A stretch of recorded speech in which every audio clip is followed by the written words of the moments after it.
This is Morning Motivation for Educators on the Bee Podcast Network. Learn about all the shows at beepodcastnetwork.com. You'll hear from a variety of formal and informal educators who help put this podcast together. If you'd like to contribute your voice to this show, please go to morningmotivationedu.com to apply. I'm Danielle Nuhfer, an educator for over 20 years who went up against 2 bouts of serious teacher burnout before finally realizing that I needed to share what worked and what didn't with educators everywhere. This is when Teaching Well was born.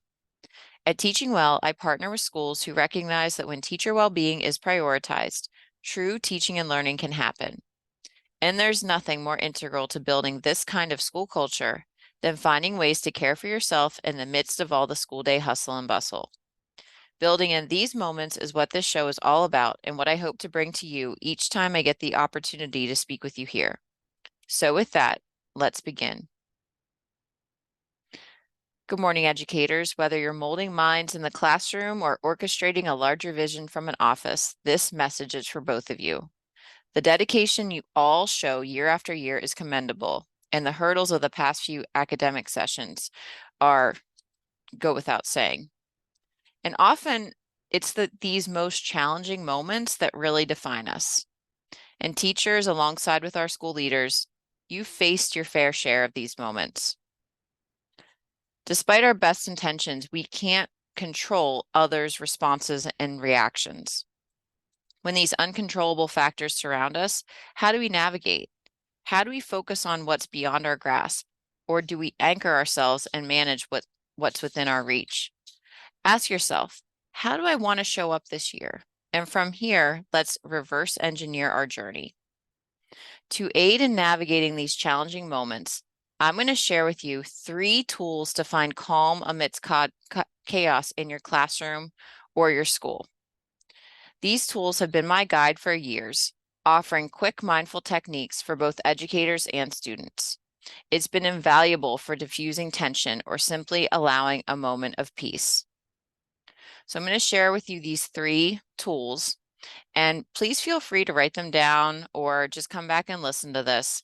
But these are tools that you can use anytime you need a mindful moment amidst the chaos of our general classroom or school days.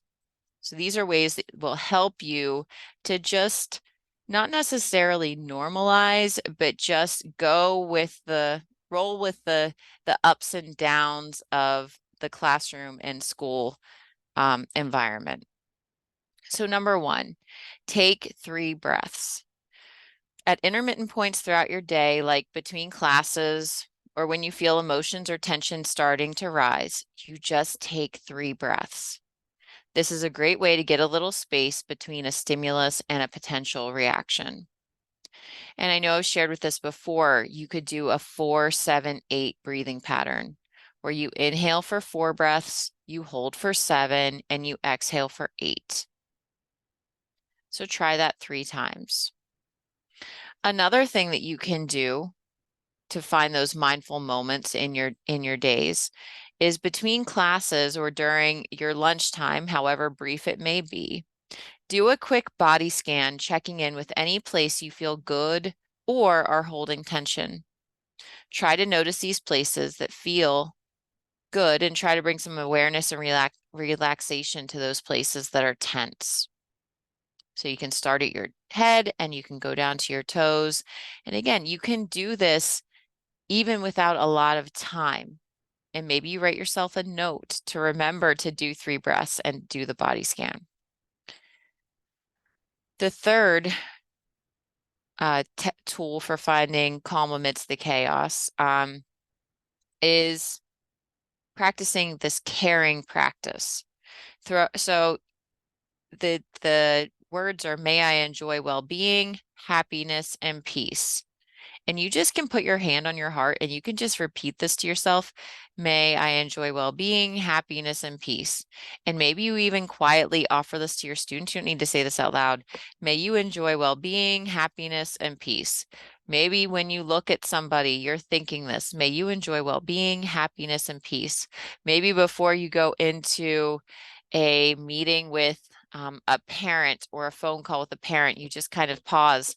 May you enjoy well-being, happiness, and peace. And when we extend these caring wishes to others, we are extending them to ourselves. There's really no other way to say it. These caring practices aren't ones that we, you don't have to say out loud to these things, but you will show up differently with your students, with parents, with your school leaders. School leaders, you'll show up differently with parents and other meetings that you have when you start to offer these caring wishes to yourself and to others. So I invite you to choose one of these caring practices, one of these tools to find calm amidst chaos as you move into your week this week. There's so much we can't control as teachers and as school leaders, and I challenge you to view this as an empowerment. Why? Because it narrows our focus to what truly matters. So rise to these moments, decide that you want to show up differently, lean into these tools and the practices that support you in these moments. As you continue teaching this school year, cherish the moments within your own sphere of influence. Embrace your power of choice and the impact the mindfulness practices you can bring to your classroom can afford you. Till our next time, be brave, be mindful, and teach from the heart. If this morning's motivation resonated with you, I'd love to connect more. You can find all the different ways we can partner together at teachingwell.life. Thanks for listening. In whatever role you have in education, we have a podcast for you at bpodcastnetwork.com. Who among your friends and colleagues needs to hear this message today? Please share it with them right now.